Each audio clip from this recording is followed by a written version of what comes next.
Стой.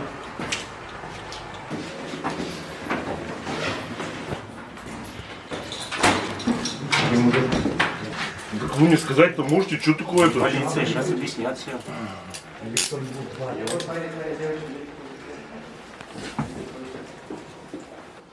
Это кому интересно-то, вам или нам? Ваня, сейчас подожди.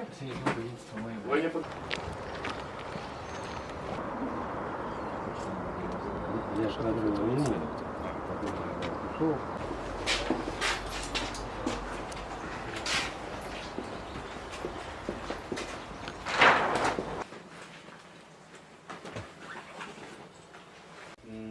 Да, потом уничтожают.